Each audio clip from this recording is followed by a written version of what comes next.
You know what time it is. It's your favorite review panel.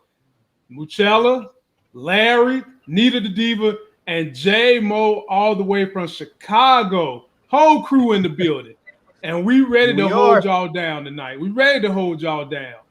But before we get there, let me give the rules again, because we ain't gonna do too much talking. Everybody gets a minute and 10 seconds. A minute and 10. A minute and 10. A minute and 10, damn it. A minute and 10. Because at 11 o'clock, this ship turns into a pumpkin. You know straight down. It turns into a pumpkin. Gravity pulls you down, and my ass gets pulled off the internet at 11 o'clock. So we're going to shut it down then. So let's do this thing. But before we do it, let's shout out everybody. Yeah. Key Malik, Shaq in the building, Marissa in the building. Mike Willie will be with us this Friday for those of y'all that have been asking for Big Mike Willie. Marissa's in the building. And shout out to all the people that's been coming from J Mo Channel checking us out. Oh, Marissa. All my people that ain't went to J Mo Channel, get your ass over there and subscribe. Watch that man content. Get on over there quick. And Mally Lee in the building. Without further ado, ladies and gentlemen, because I'm sure this one is going to be a hot take, let's go ahead and open up with a video tribute to the things that happened this episode, because they just doing my man Kevin wrong. Me, J-Mo, and Larry been said they doing my man Kevin wrong. So has Moochie and Nita. And this episode, Lord have mercy. But here we go. I see fit to shine a light on you, and I'm very excited about your blessing. And as you know, my blessing is your blessing. 2 black women, they need to pay us. Look, I'm not trying to fuck up the bag. I'm just trying to make sure it's big enough. Well, let's move fast. Fast money don't last long. All right. I'll take that. At least you didn't say no. I haven't said yes either. I have faith. I don't trust this nigga. Cameras flash, I pose. Iced out, stay froze. Back, you and your feelings. Damn, fix your face, G.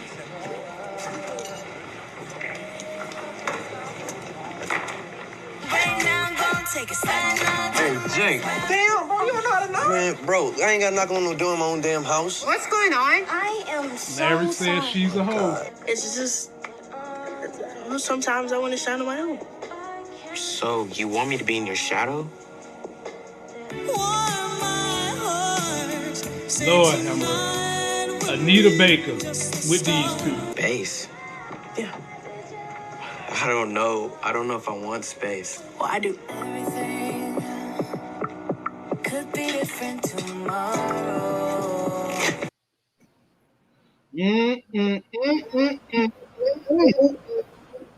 I enjoyed the score on this particular episode. Anita Baker took me back to my youth days when I was in college.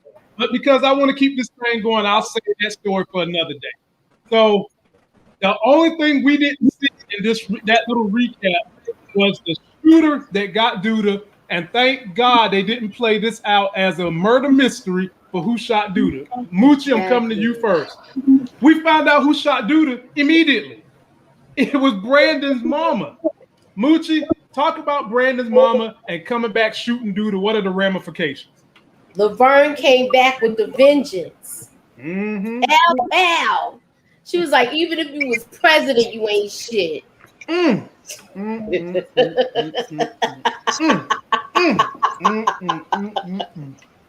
Oh, God. Okay, so that's all you got to say, Mooch? I was surprised, but people did mention it from the beginning when they was talking about it. They talked about her on Jay's channel, too, that she was the shooter. And I actually thought it was going to be a cop. I was wrong. Okay. All right, cool. Larry, me and you were right. Yeah. Larry, me and you was the only everything.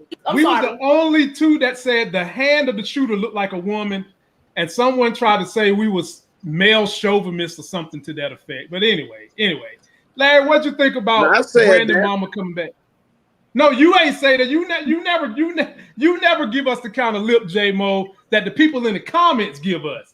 They give us a hard time. So, Larry, speak on it, brother. Man, I'll be honest with you, man. When I saw that, I had to actually turn the show. I turned it off and I was like, I'm done. I'm not watching this anymore. I was like, the Shy has jumped the shark, and I was done watching. I turned it off. I was done. I had to turn the show back. I had to go back a couple hours later and watch it again to finish watching it just so I can talk about it tonight. Because I was like, this is so stupid. I was like, this is so. I was like, and then they had her dressed like she was some sort of comic book villain, bad guy with her leather gloves and her leather jacket. I was like, she was some blubbering, over smoking housewife and shit, and now all of a sudden she's like some sort of professional hitman rolling up in there with a gun and in the gloves and the leather jacket, looking like a gangster. So I was like, get the fuck! I was like, this is some bullshit. It was so stupid. I was like, the Shy has 100%. Jump the shark. I was like, I wasn't recommending this show to people anyways, but I could never recommend it. I was like, this is done and you shouldn't watch it anymore. It's stupid.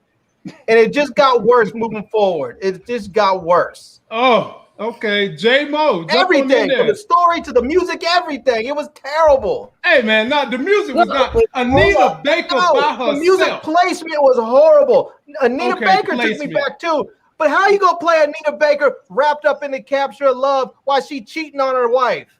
Come on, man. Well, I mean, maybe wrapped up in his own stupidity. Maybe the brat was caught up in the rapture of love for a moment. J-Mo, what you got to say about it? Jump the shark. Uh-oh. Wait, what happened? Who's that? You didn't know that. Let me send you my cell phone so you can use the hotspot. What happened? He's going? No, I'm gonna have to send him my cell phone so he can use my hotspot. The jokes is legit. Okay. Ladies and gentlemen, I'm sorry. I'm catching everybody's super chat. Buzz, let's see here. Buzz sent one. Will sent one. Mike Willie sent one. Sweet November sent one. We love you guys. So you guys know, I'm not trying to clown Jay on his internet. He's having some real serious technical issues over there. So yeah, for real. I'm not clowning him just because he has some real issues. AT&T's messing with his internet. Yeah, my man J-Mo and the Chicago area had some horrible weather. Always having more problems when I'm down here at the bottom. Okay. Yeah. All right. Nita Diva, turn off your mute and jump on in there. Okay, yeah, I wanted to. I got a tip from somebody said when it's a big panel that everybody, if you're not talking, you should put yourself on mute so it won't clash or background noise and stuff like that. So anyway, hey everybody, this episode was trash. This episode was trash all the way around. Okay. Who was talking? I felt like we jumped around. Who we want to focus on? We're focusing on Brandon's mama shooting Duda. Okay, Brandon's mama shooting Duda. I hated it. It was so out of left field. Like, you cannot develop a story and just put a character from season 3, episode 1, and no mention, no build up, no nothing about this person. Like, I just didn't get it. Like, it absolutely made no sense to me. Nita, not only did they drop her in there, they didn't even do anything else with her. Nope, not at all. That's what I'm saying. I'm like, well, maybe it's gonna play out how we're gonna see who else was working with her, because she had to be working with someone. I mean, if not, then just throw the whole thing in the trash. Like, I don't know. Damn. Tell us why y'all really mad. Y'all letting Larry rub off on y'all too much. I mean, throw it in the trash. I mean, golly, Lord have mercy. Breadcrumbs. Like, what are we doing? Like, well, ladies and gentlemen, if you want my opinion, I will give my opinion. I'm going to try to get my wife up here to do a quick review tomorrow. And me and her chop it up with y'all, and then we'll give y'all our opinions. But my wife had a hot take too and I want y'all to hear. So, but we'll drop that tomorrow. Why don't you just go get her right when she gets ready to kick you off and tell you can't be on anymore? Why don't you just go get her and you can watch the baby for about 30 minutes and leave her on here and y'all can swap it out. No, it won't be no swap outs. This ain't no damn Fire Stick. Ain't gonna be no swap outs. No. If your Fire Stick ain't giving you that free content no more, we ain't swapping out. Nope. Ain't gonna happen. Oh man, we done lost my brother J Mo, man. Yeah. I don't know, man. I'm gonna say, ladies and gentlemen, when we're done here, because my man Jay is having so many technical difficulties, when we're done, go jump on his channel. And so you can try to get his perspective too, and maybe hopefully they'll get him together and get him straight by next week. All right, Larry. So I'm coming to you for the next one. This is all about our man Kevin. So Kevin's in class. He's upset. He's frustrated. Gemma and Jake sitting right there in front of him, flirting like ain't nothing happened. Yeah. Like nothing has happened.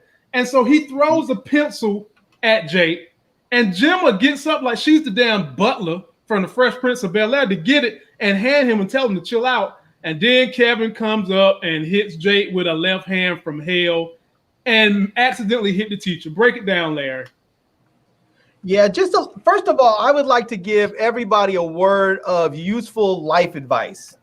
If you ever have to break up a fight, do not do it from the back. Don't come from behind and break up a fight, because you will likely get elbowed up in the mouth. You'll get hit. The person will think that you're attacking them and hit you. Come from the sides where they can actually see you.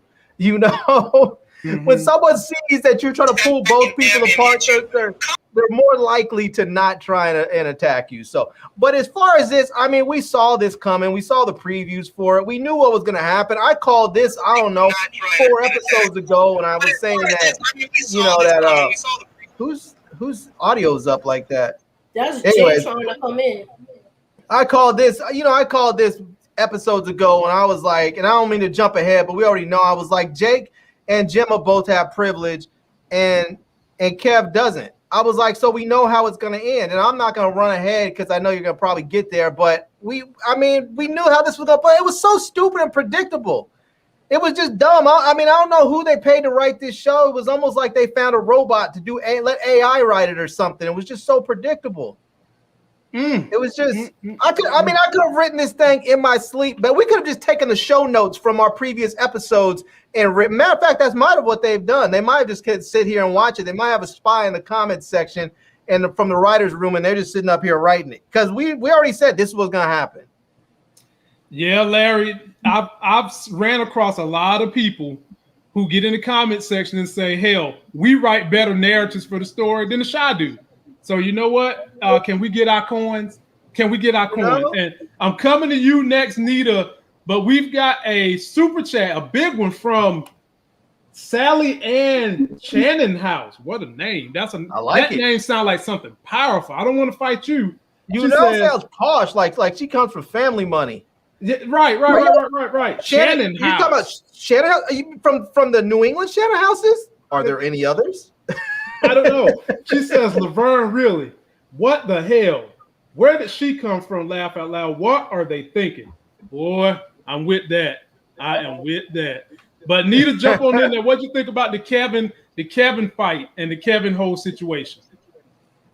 I knew that was going to be. I just wish that they didn't do that. Like, Nita, we can barely hear you. Move up. Even if after the gala, even if Kevin, I'd approached him then that night. No, like that would have just been a better solution. Like either do it that day, do it outside of school. By the time you see them together, it's gonna be too emotional because it's just too much going on. I can see if he just saw Jake or he just saw Gemma, but he saw them kind of interacting. And so that was just all bad. It was just all bad. Am I okay, y'all? It looks like I'm freezing. You kind of freezing, and you also sound like you're sitting underneath the table a little bit. Okay, I'll be right back. All right. J-Mo, jump on in there, my internet's brother. acting up today.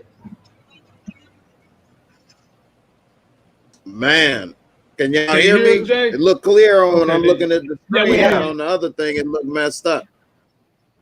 Okay. All right, man. Finally, the jokes is legit tonight on the internet. Anyway,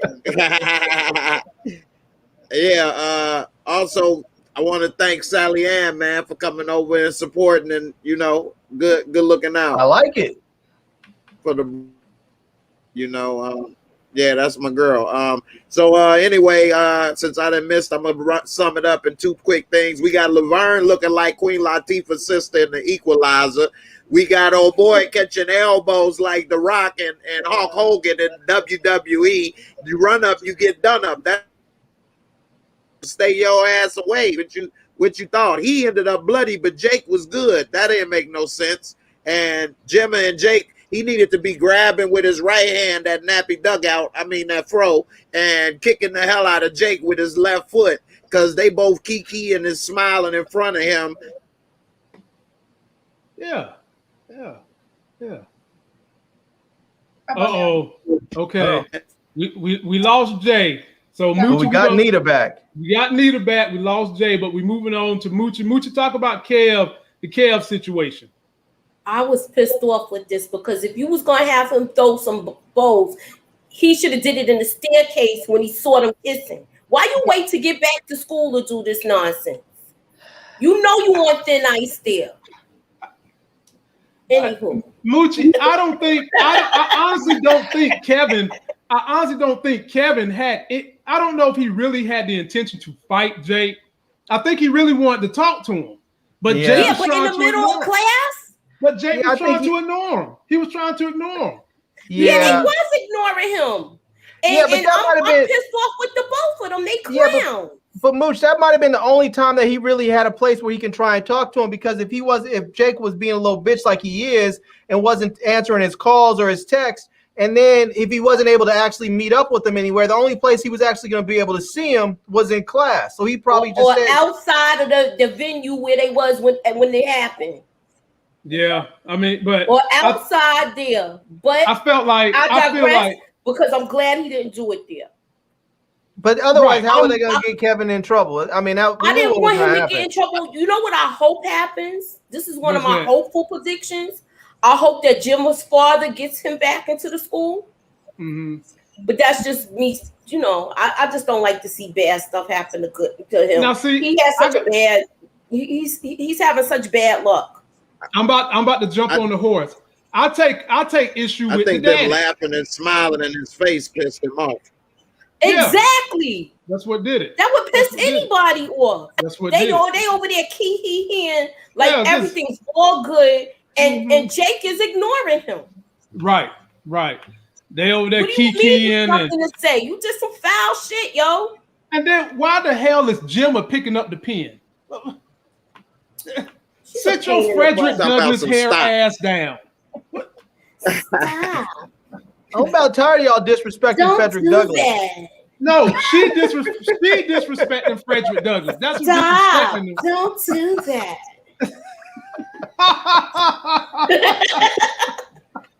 Okay. All right, Nita, this one's coming to you. Okay. This is when we first start to see Myisha getting the big head. Her head getting to be the biggest the rest of her body. Jake and Myisha is having a discussion about whatever she's doing on IG is blowing up, and Papa's pulpit is struggling right now. And so he's just talking about them kind of co-mingling their comeuppance, so to speak. Break it down, Nita. You know what? I was a little disappointed in Myisha in this episode. We all was. Because But were you surprised? Kind of, sort of. Larry, I was surprised. I personally called it. I said the writers are not going to let a straight black couple be in love on TV. Yup, you said that. You did say that. I say you were right with that one. You did say that. On the money with that, Larry. You did say that. So go ahead, Nita. Oh yeah, no, I was just saying that I was surprised at Myisha because the only thing that I could say that she did well was actually communicate herself. and she actually communicated how she felt. She asked him the questions that she wanted to know the answers. Obviously, something was bothering her. But I was just kind of disappointed because I just don't like when people get a big head and then it's just like, girl, you know them tables turn real fast. So, you know, I just hate that, you know, she really went that route, actually. But I'm glad that she communicated herself right. Okay. J-Mo, jump on in there, my brother. Yeah, she was quick to throw Papa away like an empty bag of Doritos, wasn't she? Like she was done with him and moved right on to. Damn. I'm up here. Can y'all hear me? Always mess up. You in and out. We heard the empty bag of Doritos and somebody ain't brushed their teeth. We caught all that. Well, what else you say? Papa was the empty bag of Doritos, and he got thrown away as soon as she had, you know, started spilling herself. Mm. Yeah. Jump in there, Moochie. You You're on mute, Mooch. You're muted. Moochie, you're muted.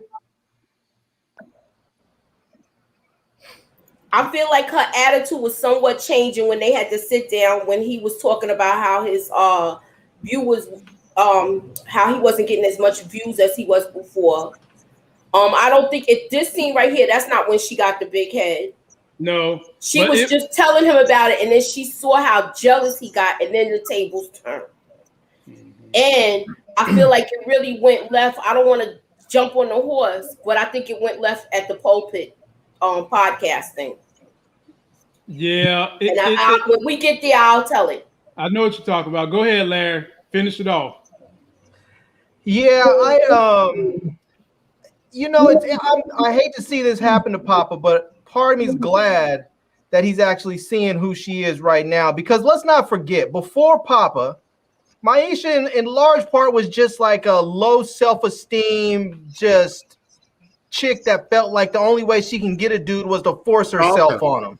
Because you forget how she was before. She used to pin Kev up against the wall and basically take it from him. And then she met Papa, and she started to build up her self-confidence and her self-esteem. He was lifting her up. And now he gets to see who she is when she's actually feeling herself, and she thinks she's someone. Now she's feeling like she's too good for him. And she's blown up and wants to go out on her own, which is cool. It's okay for people in relationships to do things on their own. But if she's up there thinking, "Oh no, I'm this, I'm that, and I'm gonna go ahead and I want space," and part of me doesn't want to move ahead, but part of me feels like we have to, because when we talk about some of these things with with her and Papa, they're so intertwined, and the story this week was so back and forth. It's hard to just separate them, you know, chronologically. But I'm gonna try. But all I'm gonna say is that what she was talking, what Papa did to her later, she did to him first. Okay. I'm not saying it makes it right, but considering that he did it to you, that you did it to him first, when he did it to you, you should probably be a little bit more understanding. Okay. All right. So now, J-Mo, we're going to start out with you. So now Kev done got in trouble at school, and he's coming to talk to the person that's playing the role of like the mommy/daddy figure in his life, and she don't know what to do with him. Kevin says, "Are you going to put me on punishment or something?" And she's like, "That ain't working." And so, you know, he wants to go and talk to Papa because he needs to vent real quick. Break this down, J-Mo. Man, Kev ain't got nobody to give a damn about him in his life. Not his friends, not his mama.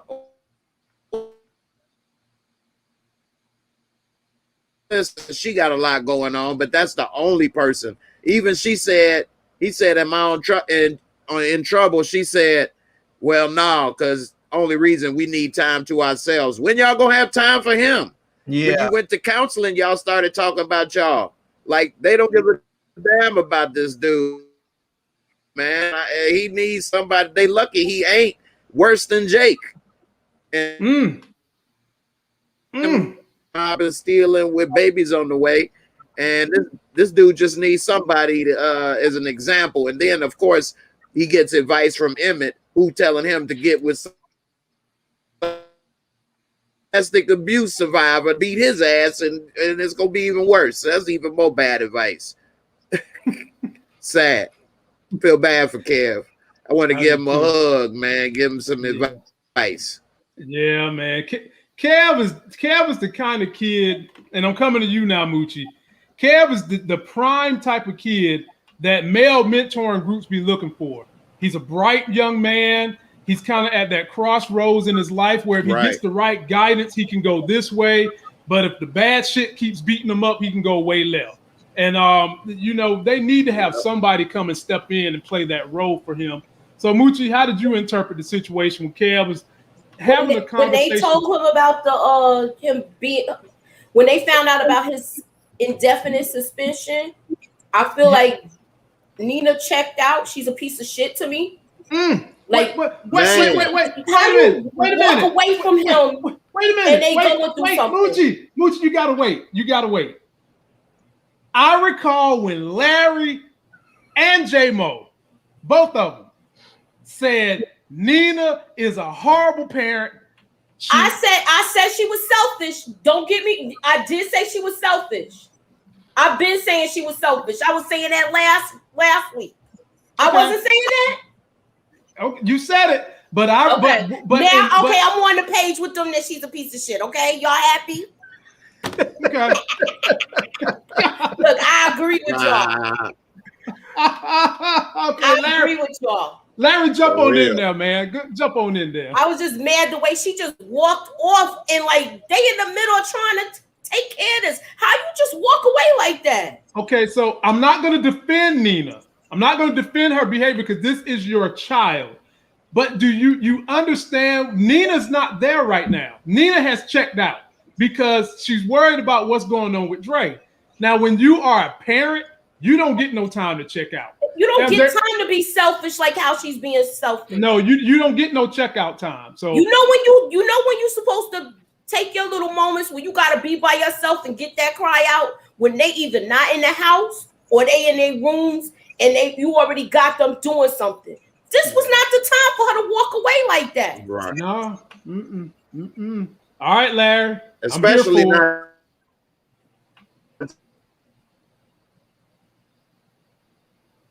Well, is it on me now?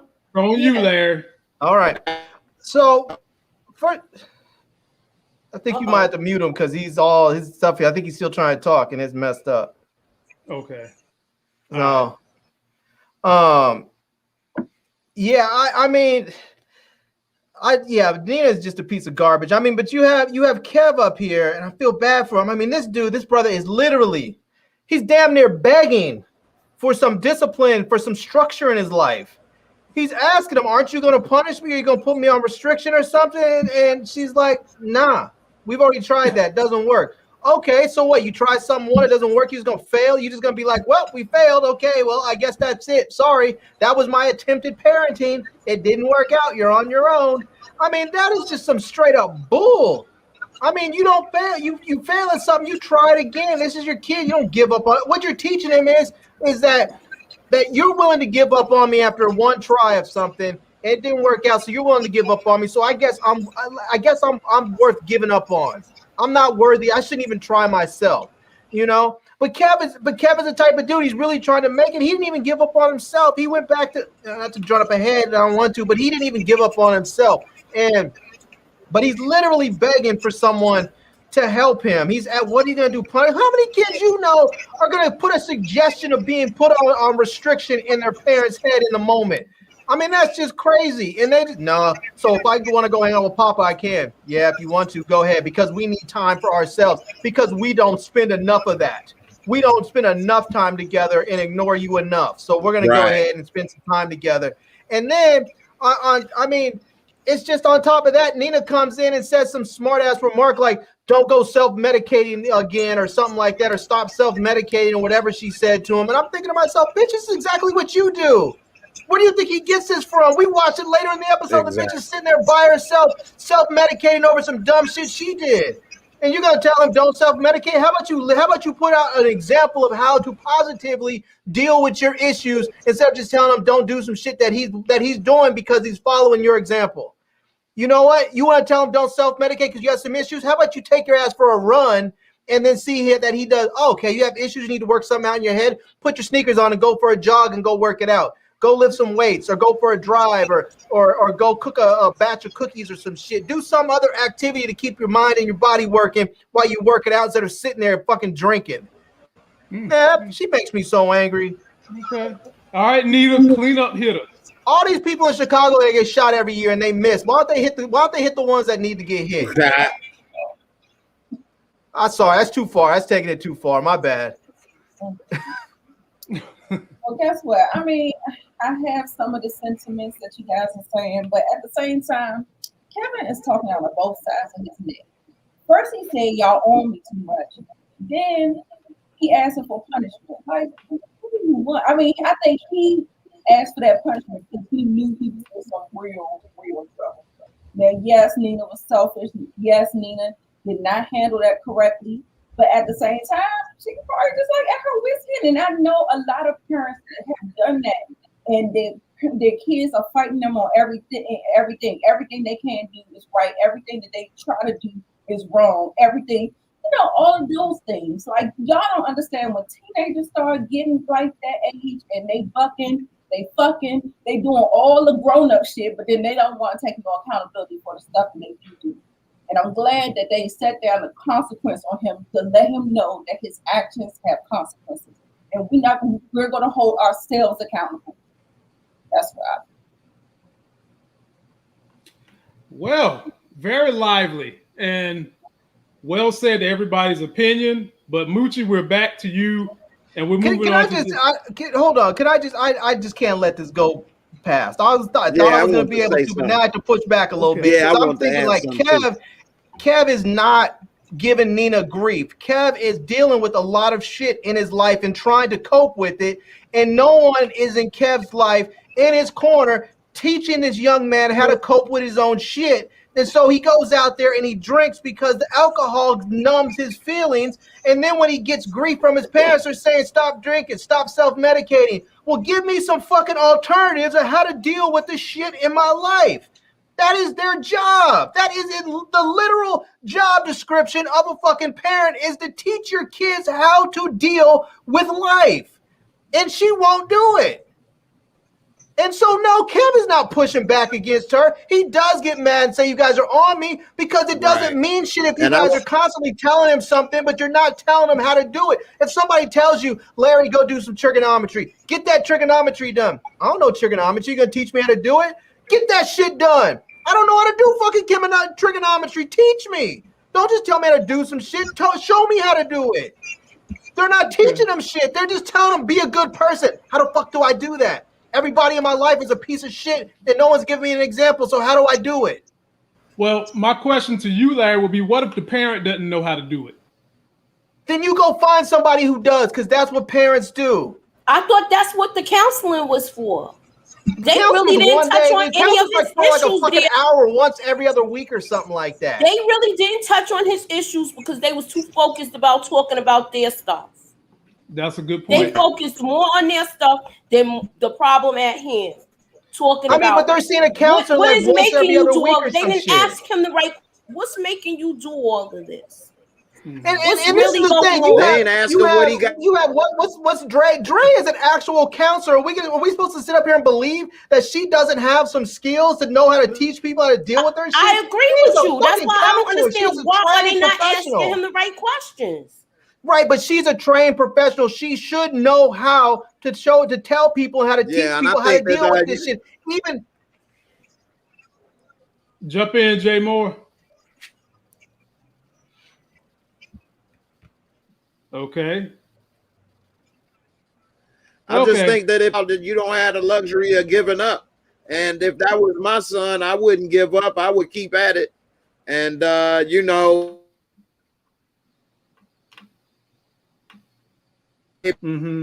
be like Larry say, they giving up on him. Like, Like she talking about she had enough, she checking out, she done with it. What's she done with? Like he ain't really did much. He growing up, going. Damn, I'm not Jay. like he didn't move that choice. Okay. It's still breaking up. All right. Yeah, you breaking Yeah, up that's pretty bad, bro. man. Yeah, man. It Moochie, we seems like coming to every you time now. I'm about to say something, it starts breaking up. Yeah, they hating you right now on this internet street. So now we got old Tiff. Larry's been very hard on Tiff, and I'm actually going to be hard on Tiff this time. And she's talking to Dominique about securing a deal from a particular company to make some money.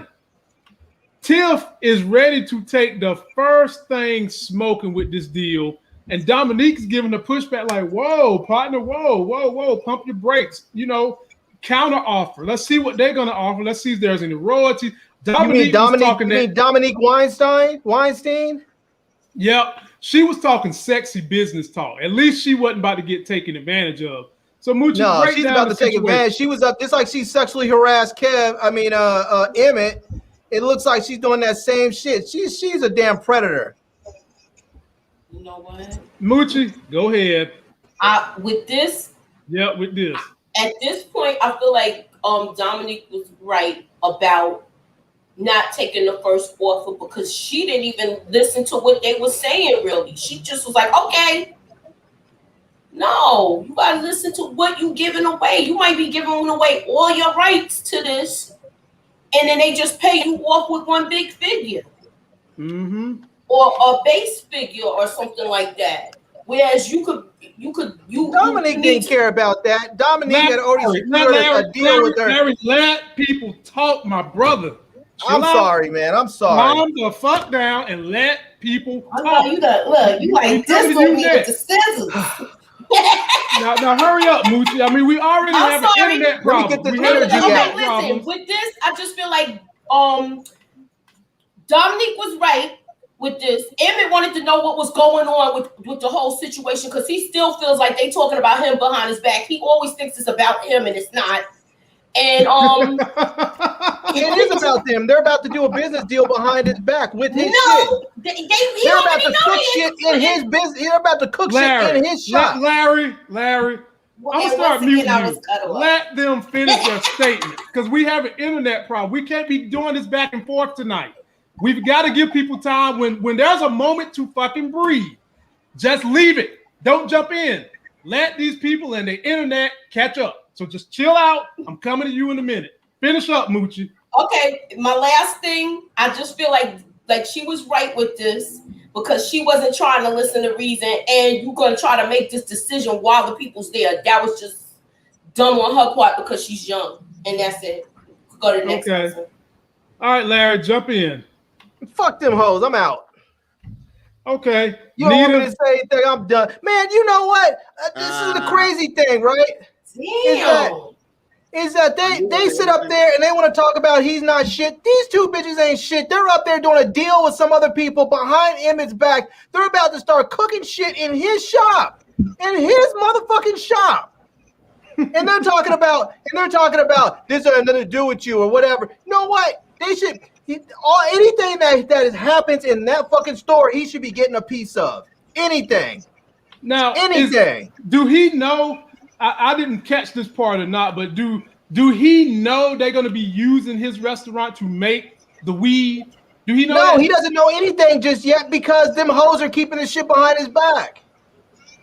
It's his fucking business partner and his wife. There is no reason why both of them should not be talking to Emmett. There's no reason why he, as the person who owns that place, should not be in the room in that conversation.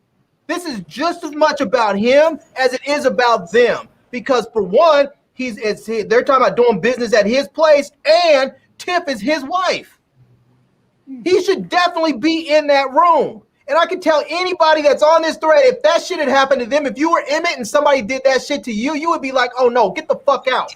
Get the fuck out. You're not doing business with me anymore because that is some shady shit. Even if the business went wonderful, you would be like, that's some shady shit and I should have known about it from the beginning. Nita the Diva, jump on in there. Okay. First of all, yeah, I think Emmett is the owner, but I believe they are business partners. So I believe business partners have a say. And Tiff is Emmett's wife. If this is their endeavor, I think that she has a right as a wife, and he's going to get cut in on that portion too, right? Because they are together. And then as a business partner, she's saying that I'm going to do this business, on the side. Not saying that we won't undercut his business, but I think she has the leeway to say, as a business partner, this is another side business. And you don't get to use his establishment to do your side business. Partner, you can. You don't get to use his bit. You don't get to work. You don't get to work for IBM and then say, you know what? I'm going to go ahead and use your computers and your network and everything so I can run my side business without cutting IBM on it. No, you don't get to do that. You can run side business if you're not involved in your main businesses. Yeah. You already saying this, but when they first started, the night that they watched the movie Soul Food, they used Emmett and Tiff's own kitchen to make that first batch of edibles. They didn't even do it in the restaurant. So they was at his because house. They were making samples. Either way, they gonna be somewhere where he paying rent. And he needs to be in on it. Like I said, either way, they gonna be somewhere where Emmett is paying rent. Right, now, and so he needs to get a piece of that. He needs to be in on it. At the restaurant, she do all the cooking anyway. Where you want it? And here's the thing. Here's the thing. That's Emmett's restaurant. If he doesn't want to work with her, what's her name decides she doesn't want to work with him anymore, or he doesn't want to work with her, he can get rid of Dom and find another chef. She can hit her chefs all over the city. He can run over there and full of chefs. And you saying that means he gonna have to buy her out because they went into this venue. They went into this venture together when they talked to Little Rel. Her name's not on the lease. His is. His name has been on the lease. It's Emmett's name on the lease. Her name's not on that lease. Jump in there, J-Mo. He did steal the business from Sunday. Yeah, he did. Jump in there, J-Mo. He might get a dose of his own medicine behind this. She might too with her. Maybe she'll get sued for sexual harassment and get a dose of her own medicine. Yeah, she could cook back at her house in her kitchen like she was business. Oh boy.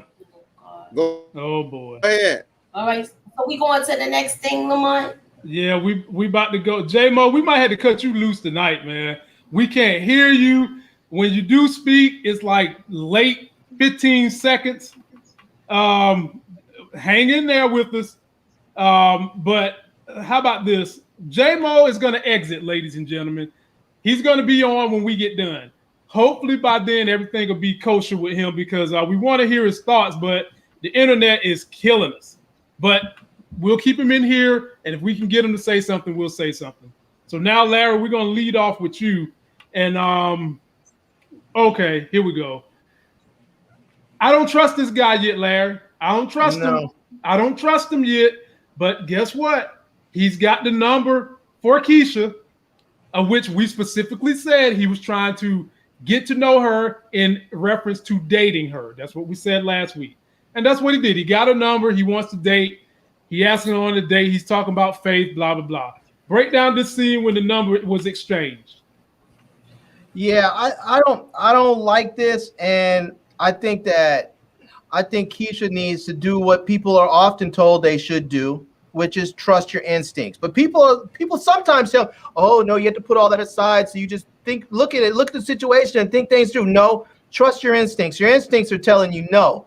Your instincts are telling you I'm scared and something doesn't feel right. And you're listening to him with his slick talk. You just need to go ahead and trust your instincts, because let's not forget that dude that she went and got kidnapped by, or she didn't go get kidnapped by him, but the dude that kidnapped her, he was up there talking about all kinds of stuff with faith and religion and all this other stuff. And he's saying that same type of stuff. Oh, well, you didn't say no. She said, but I didn't say yes. Well, I have faith. I mean, and then you can see right there, her whole expression changed. She sort of freaked out when he first of all, he should have just noticed, like, as soon as she was at dinner and he touched her hand and she went into full freak out panic mode. If he really cares about her, he should probably just tell her, look, I like you. We should continue to be friends, but I don't think you're ready for this. I think I'm just going to go ahead and just do my thing and you do yours. And hopefully maybe when you're ready, we can be there at the same time. She's not ready to be in a relationship or in a date or anything else with him. But that dude, first he seemed like a nice guy, but now he just gives me the heebie-jeebies. Yeah, the reason why he gives me the heebie-jeebies, and I'm coming to you next, Nita, he knows everything that has happened with Keisha. He knows why she's jumpy. He knows about this baby situation. And for some reason, through all that, he's still pursuing her. On one hand, I want to say that's honorable, that's noble, blah, blah, blah. But on the other hand, the fact that, and maybe he is trying to be her friend first. But to me, it seems like he's going straight to let's date more so than just let's get to know each other, which I guess that's exactly what they're doing by going on a date, getting to know each other. But it's just something, I don't know, Nita, talk about this guy. Yeah, I kind of like him, but I just really think she needs to heal. She is still broken. She is still triggered. And I don't think that she needs to be moving on in that fashion. I think they should establish a friendship. I did like how when she was triggered, how he walked her through with the breathing exercise and stuff like that, because that's how you learn how to control your emotions. You have to do these types of techniques. So I appreciated that about him and how he worked for you. He's been real patient. He's been very supportive and just like you said, noble. But I think he's saying that he's gonna stick around. But I think it just should be on a platonic level at this point in time because she's just not ready. She's dealing with too much. Okay. All right. Moochie, you get last dibs on it. I'm gonna agree with Gina Brown's comment in the chat. She said that she doesn't want him to be a creep, and that's how I feel. I don't want him to be that guy. I feel like I said, I feel like he's he just observes everything. He pays attention. He paid attention to everything that's going on with her. I feel like he wants to be her friend, and he feels like he told her he would give her all the space she needs to feel comfortable. So I don't see where you guys are getting this from him being like a stalker. One person in the chat said he might be related to the guy she killed. He might be. Look, I hope not. I hope he's just like a regular L7, like I said the other night. Well, I don't know. Something about him gives me the creeps. Yeah, why? I feel like he's paying attention to her. Nah, it's not that. It's not that. It's just something about his. It's something like I wouldn't be surprised if he had this weird Keisha vision board in his basement. The dude he just comes off creepy. I don't like him. I think he's coming off creepy because he seems too perfect for the needs that she has. And I mean, it's bad to say that when everybody comes with their own set of issues and people need to be at least understanding of what folks are going through. But we know this story. We know the Shy. And for the Shy, he feels a bit too perfect for her little peg. That's all it is for me. He feels way too perfect to be the peg that she's latching on to right now. And that's just got me worried. That's got me looking at him very, very different. I hope he's L7. I do. But every man that has been positive on this show, what's happened to him? Mm-hmm. Either he's going to get killed in a drive-by or something. Or he's going to get his heart broke. Good guy, huh? Or he's going to get his heart broke. Yeah. And in some cases, get his neck broke. When she go back to Emmett, that's what you want to say? Oh, Lord. She should. I think that'd be perfect. Emmett needs to close one door before he open another. He should get rid of Tiff. She's a cheating asshole. He should get rid of her. And then he should get rid of Tiff and he should get back up with Keisha. Well, see, you got getting ready to get me on the horse. I'm not gonna jump ahead. Get off that horse. But he should get her back and then they should go just leave and go live somewhere together, because everybody wants to treat Emmett like he ain't shit, like he just got you just got your stuff together, blah blah blah. Emmett been trying to get his stuff together. You just finally noticed. That's all that happened. J-Mo, jump in there and talk about this guy Christian if you can. Man, why is it that they act like in the city with 3 million people, Emmett Restaurant the only spot for everybody to go? Like Smokies is the only spot everybody go. He want to take everybody to. Like, get the hell out of here. Then he talk about he want to take it to his house. Cheetahs. Remember, it was 3 restaurant spots. 4. You had the pizza place. Right. Emmett should be balling. The pizza place closed. We ain't seen that since last year. The pizza place, the fish spot that Jake and Jimma went to. Emmett has like 10 baby mamas, so he's gonna do a lot. He needs to do a lot more before he's balling. Jay, we done lost you again, my brother. And then this dude over here tried to take it to his. Okay, we lost you again, Jay. All right, Nita, we back to you again to start us out. So this is the Papa Pulpit situation. This is the Papa Pulpit, Nita, and Papa decides that he's going to bring you got me in on the bottom, man. We can't hear you, Jay. I know you're trying to get in, but we can't. You're coming in like every 19th word.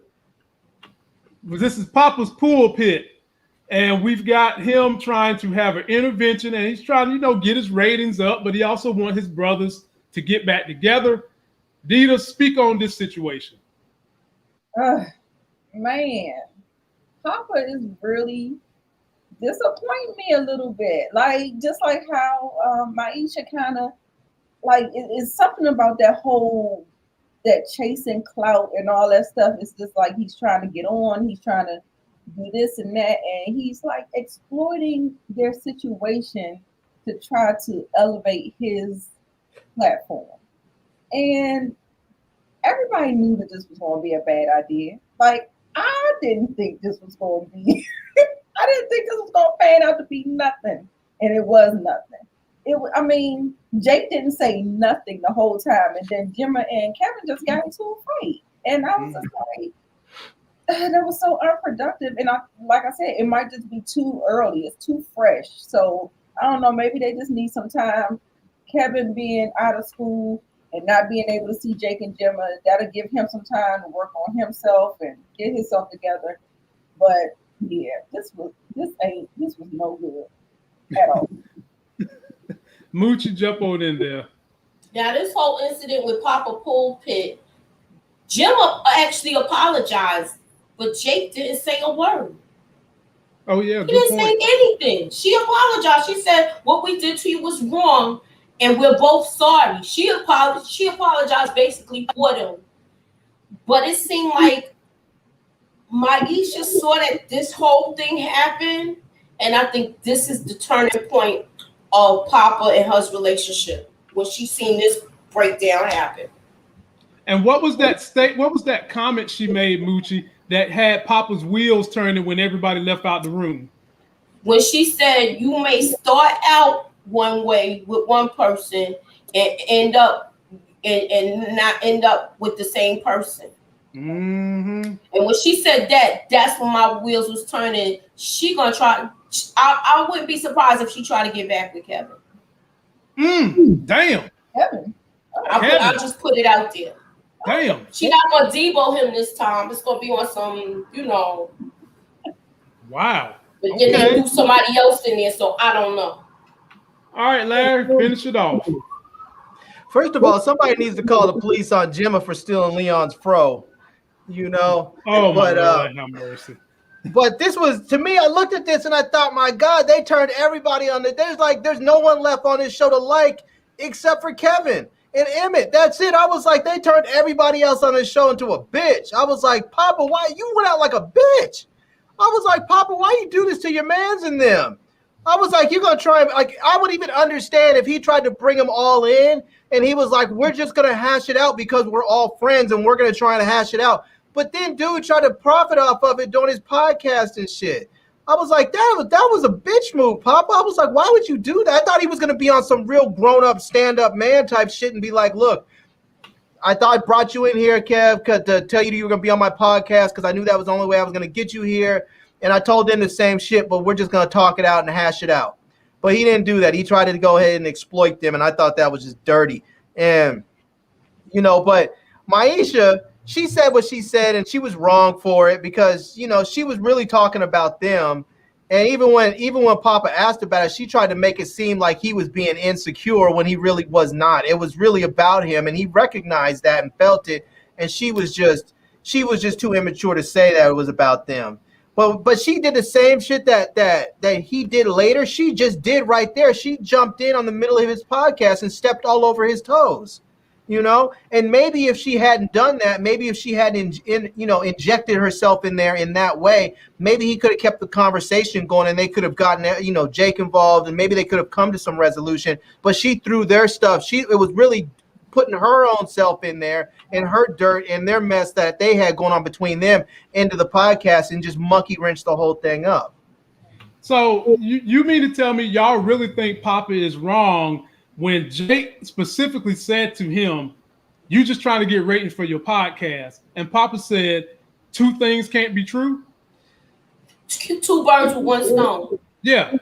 I think he's definitely wrong because in order to do that, like if he would have said, this is what I want to do, and this is my intentions, and everybody was like, okay, I'm on board, then that's one thing. But if you bring everybody there under false pretenses, and then you try and say, okay, let's just do this, and you know that they're your friends and they're gonna want to try and support you and not disappoint you, but you're like, okay, I'm willing to use my friendship with you. I'm willing to use that loyalty to abuse you and take advantage. Then that's just dirty. Papa, but this is not something Papa hasn't done before. Do you remember the time when Papa brought the gloves and he lied to Jake and he also lied to Kevin and they both showed up and Papa had boxing gloves and they boxed it out because of Papa and then they was friends again? And it was over a girl.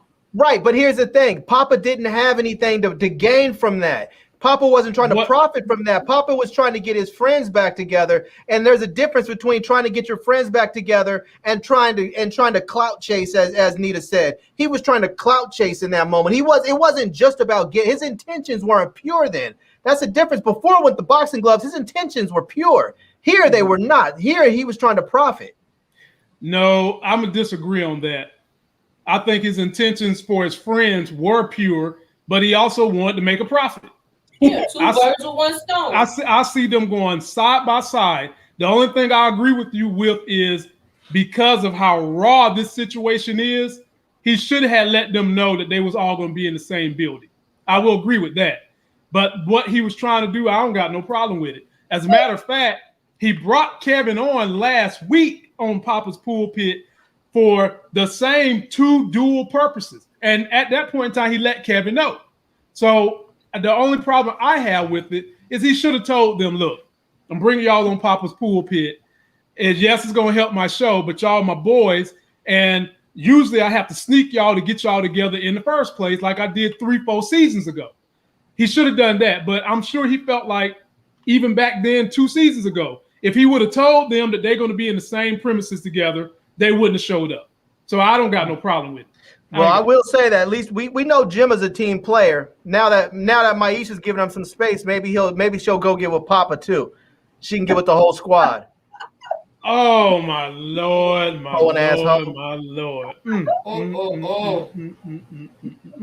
J-Mo, try to jump in here. Can you Isn't hear that what us they now? teach us to do? They teach you to be a team player. That's what they're doing. She's a team player. Wow. Yeah, I mean, you know what, Larry? They also have a slogan for doorknobs too. Yeah, everybody ain't just a player. She the coach. Boy, she ain't the.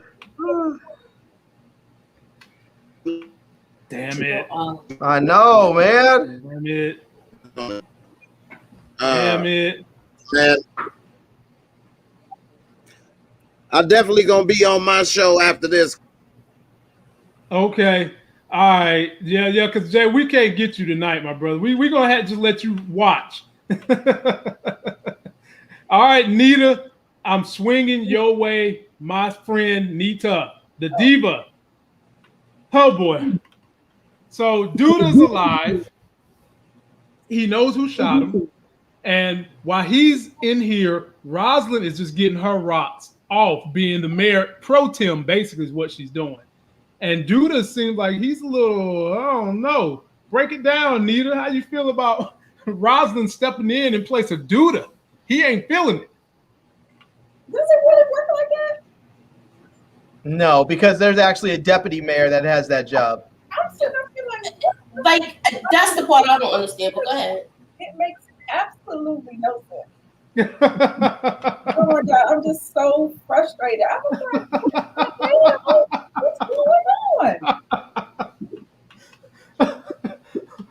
Also, with her taking care of him, like, I feel like they don't write their characters clearly. Like, I guess they do it just to have drama for drama's sake, but I didn't think Rose would be that attentive to him or crying over him, because she always felt like she was sneaky, like she was doing something, lurking, trying to make some moves and some, she never struck me to be that type of person. Like, I don't know, maybe a gunshot would do that to you, but guess what? I don't know. I give up trying to make logic out of this man. Did she say a gunshot? Go ahead, Moochie. Lord, she done said a gunshot. Look, this, I'm going to say it like this. Roz is an opportunist. Okay. Right. I know she didn't have anything to do with the shooting, but she's going to utilize this to her advantage. She did feel sorry that he got shot, but now she's going to make sure she secures her position in that office.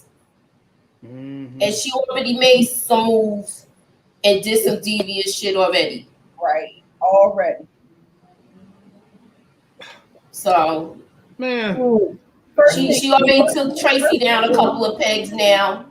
I was saying, first thing she did was serve Tracy those walking papers. Exactly. And then she didn't think that was from Rose. Like, why would she think that was from Duda? I know, and you see how messed up he is. He already saying, "Look, I ain't even dyed my beard." I'm sitting up here like, bruh, you in here with a bullet in your body. You talking about dying? You talking about your just for men? Right. Bro, come on, man. Larry, jump on in there, man. How you are you you disgusted with this writing that they got Roz being the mayor pro tem? Yeah, that's why I said I think this show just jumped the shark. It's just, I was like, all this was just straight up stupid. I mean, I get her there in the hospital with her husband and all that, but let's not forget, it's not like they've had any sort of loving relationship at all. She only came back. She only came back into the city and a regular in his life because he was running for office. I mean, that's it. Right. And so it's not like there was any kind of loving relationship that existed in the immediate past preceding him running for office. So I mean, it's just like, it's kind of, I don't know. It's so stupid. I mean, this whole storyline with her, it's just, I mean, I would have been just as happy if they just didn't even show her. I feel her character is wholly unnecessary. I mean, I like Candy, but this character, it's just stupid. Like, it could have made it great. Yeah. They could have made it great where maybe she was gone for some other reason. Like, maybe she was gone, she was out of town taking care of her mom or dad that was sick and dying, and she had to come back, and because they passed away or something. But they just brought her back, and they never fully explained everything about why she was gone. It was just sort of like she came back with all this attitude. She was the only one that sort of wasn't afraid of him, and now they have him like he's in there like a little bitch. I mean, this is a dude that runs a huge drug organization and prostitutes and everything else, murdering people, stomping people out, and he's up there with his little brush talking about I didn't dye my beard. Yo, he got shot in the gut. I mean, would you expect him to get up and do sit-ups now? I expect him not to be acting like a little bitch, talk with his little brush talking about I forgot to dye my beard. No, I think that was just the man thing with him and Tracy, where he wanted to look like his best when he sees her. That's what he got shot. The nigga's in the hospital bed. I understand what you're saying, but he just like, look, I don't even look my best. I ain't even have time to get myself together. Of course you don't look your best. You're in a hospital bed. Like I said. It's stupid. It doesn't even make any sense. It's so stupid. Shouts out to Share My Love. And another big shout out to the homie Montana Max. Appreciate y'all with those Fat Daddy super chats. And see, here's the problem with this. When you watch a show like this or any TV movie, they expect you to suspend your disbelief. Mm-hmm. But as a viewer, you can only suspend your disbelief so far before it either has to move into the realm of complete fantasy, like a Marvel movie. We know there's no superheroes flying around. So, there's nobody picking up entire planets and spinning the shit backwards. We know all that. So it's fantasy.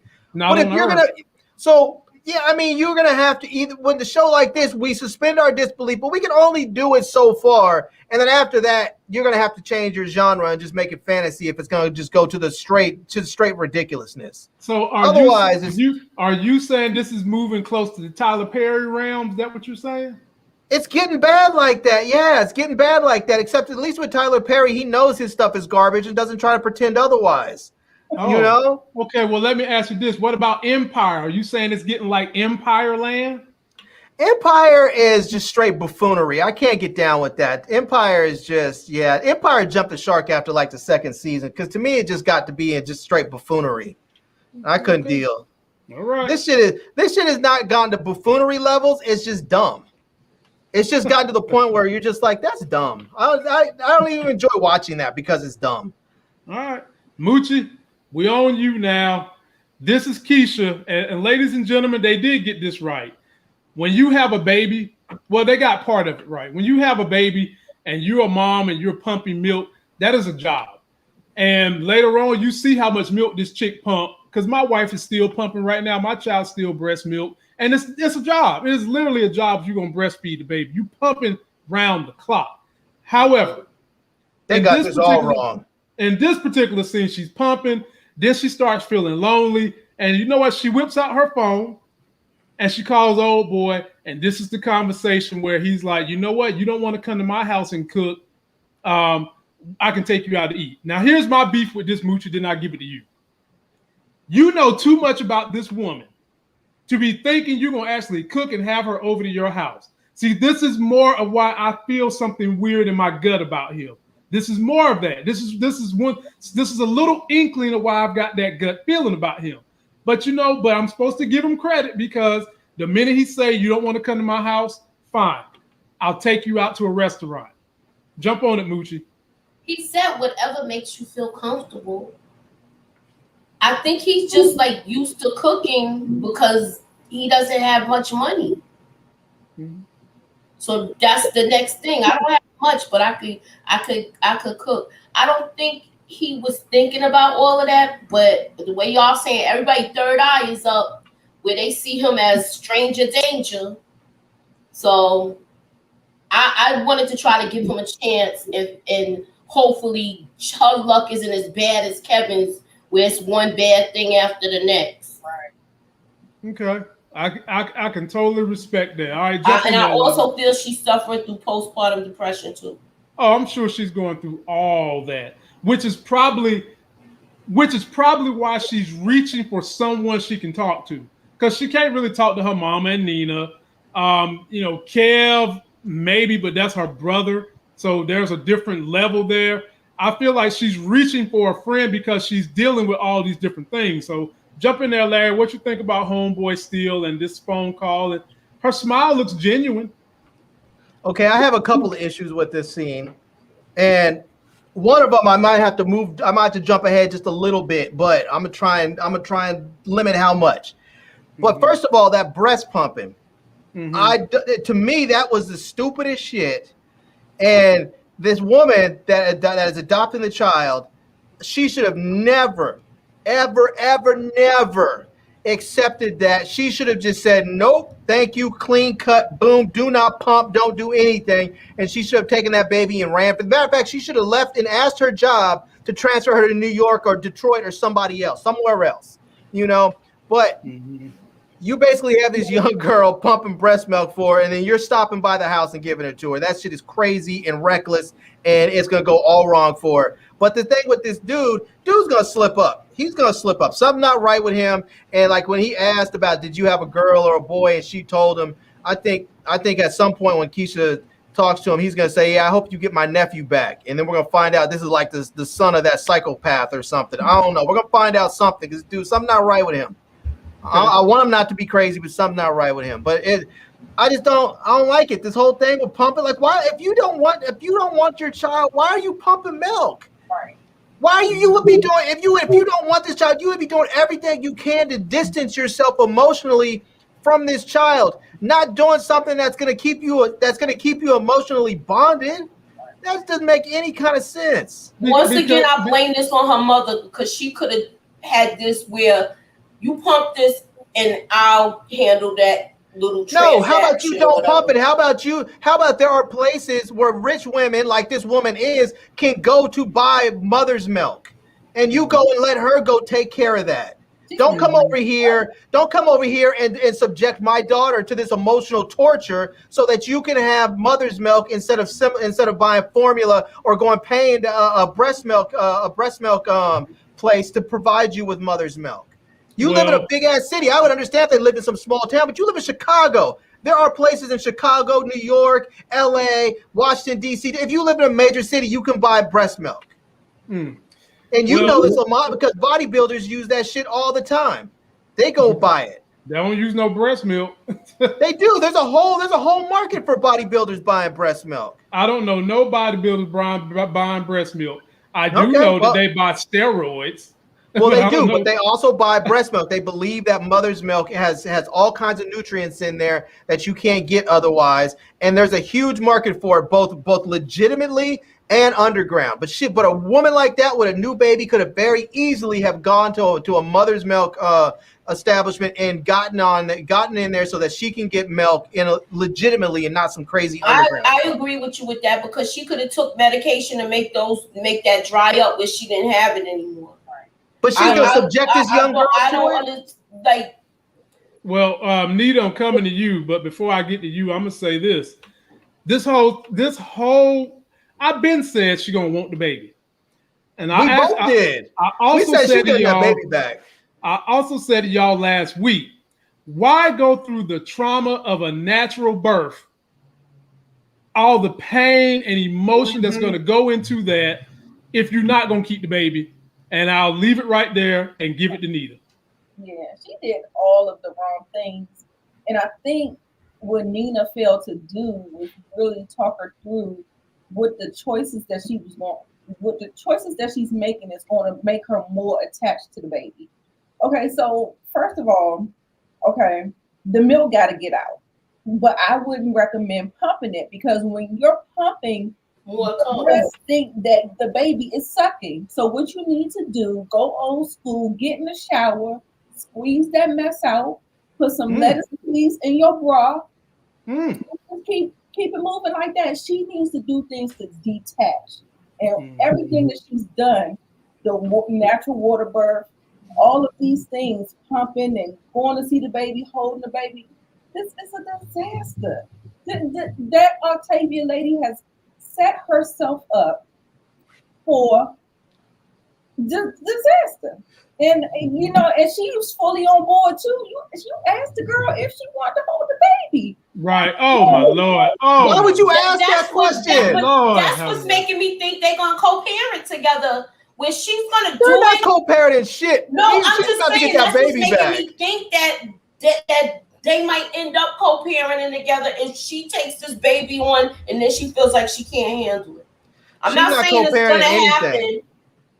Because she's gonna want that baby back. That woman is rich. She's gonna want to fight it. And right now, that adoption is probably not legal. They probably have not gone through all the paperwork and everything, which means she's probably still going to be able to take the child back. But if they do, this woman's not going to want to go through this again. She's not going to trust Keisha to co-parent. She's not going to trust her that she's going to be able to say, okay, well, here, you take the baby and I'll just come visit. She's always going to be afraid that this kid that she's going to try and take the kid back or something. That's why I said if you adopt this kid, she should have taken that kid and moved to the other side of the country where Keisha didn't have to see it or know it was down the street or around the corner or anything else, and definitely not put this child through the torture of breastfeeding. I mean, she's essentially breastfeeding her own child and she can't even have her. That shit is torture. What woman would do that to another woman? That's crazy. Yeah, I don't know. I'm just trying to figure out where is she coming from with all this, because this is something Crystal wanted to talk about pretty heavy. You don't put someone through. Basically, what should have happened was deliver the baby in the hospital. I don't never see your ass again. Yeah, that's it.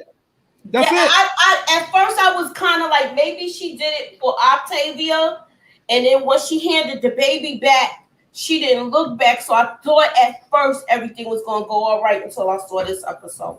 Yeah, but we've been said she's going to want that baby, and they still ain't gave the baby a name yet. It's a little boy, so he ain't even got a name yet.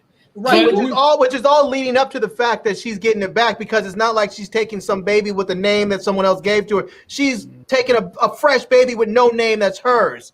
She's taking that baby back. Yeah, the baby's going back. She even said, "I want my baby back." The baby going back. So we'll see where it go, man. We'll see. But now I'm leading off with you, Nita the Diva. This is Kev. Kev was brought to this thing because Dre was trying to give him discipline, quote unquote. And he gets him here. He's talking to Emmett. And Emmett gets to talking to him, and they're talking about the situation. And Emmett basically says the best way to get over one woman is to basically get another woman, which is horrible advice. And they were showing this young lady who's in counseling herself with the person who's not giving Kevin good counseling, this chick. So I want you to just talk about, Nita, this conversation between Emmett and Kev, and what you think should have been said. Well, I'm on two sides of the coin with this particular conversation. Emmett started out great. He did. He started out wonderful. I said, watch the second thing he say, he gonna like a fucking jackass. Oh my Lord. Sure enough, there you go. He had to show that side. I was just like, what? Nita, come on, man. Look, can he get a little bit of credit? You know, I'm gonna say he's 60-40. Can he get 60? Okay, I give him that. I actually give him 70-30. Okay, 70-30. 70-30. We 70-30. Okay. Moochie, jump on in there. He was all right until he started sounding like his father. Right. I knew you the quickest way to get over somebody is to get under them, because you know he ain't finished the sentence. Because even he know it was crazy. He sounds just like his daggone father. Right. The quickest way to get over somebody is to get under them. That's he wanted to say that whole thing, but he didn't. All right, jump on in there, Larry. So I'm gonna go ahead and say that Emmett was 100% on this whole scene. I know people didn't like the whole saying that he said about the best way to get over him is to get under him. I think someone's speaker is up again. There you go. I mean, the reason why I think it's okay that Emmett said that, I actually kind of like that he said that, is because he's not Kev's peer per se, but he's not somebody he's more like an older brother than he is a father figure.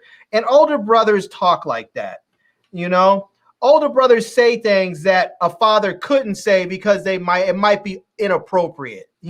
That's why people love their uncles so much, because uncles have wisdom and age and knowledge, but they also tell you things in a way that you can hear them and want to hear them that your father can never say to you, and so I think he gave him great advice where he said, sometimes you don't learn lessons of, you don't learn the lessons of your deeds until years later. And that's that. I mean, I think that was great advice. The whole thing about actually, I mean, the way he said it really is nothing wrong with what he said, because all he was really telling Kev is get back up on the horse. You like these are things are like this are gonna happen to you, and the best way to get over something is simply to get back out there and try again. I mean, that's basically what someone says when they're saying the best way to get over someone is to get under them. Really, what they're saying is don't let someone break your heart to the point that you're not willing to love again, that you're not willing to try again. And that's really what that's really what it's a crude way of saying that when someone tells you to get under someone. But I think that's all he was telling Kev is like, look, she was kind of actually, she may have been looking at you crazy, but the way he was saying, and he looked at it was like, she was kind of feeling you a little bit, even though she gave you a little bit of whatever. But I think it was good advice. Kev can't let this stuff that's happening to him, poison his heart, because we will see what happens we've seen what happens to all these young men around him with poisoned hearts. They run out there and they become angry and violent and drug addicts and alcoholics and everything else.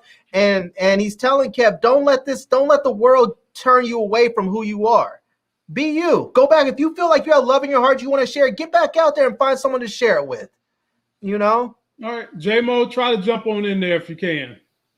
All right, I've been over here battling with this internet. Is it working? Is it running? Can you hear me? Yeah, man, damn. You sounding like Barry White now. Damn.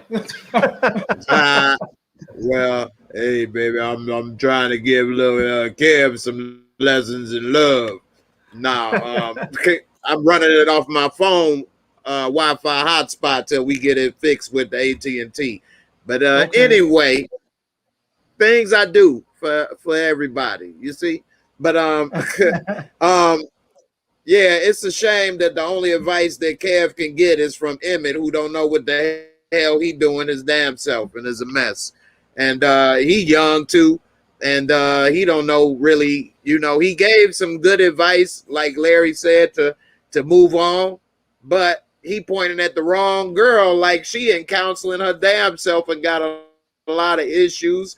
And I mean, maybe she could relate, but this look like she a lot older than Kev, and probably just need to move on. And I think another thing, him leaving that school is a blessing in disguise. He need to get away from them, move on, meet somebody else, go somewhere else, forget Jake, Gemma, all of that. Forget, the teacher you done gave, the raspberry, and move on with your life.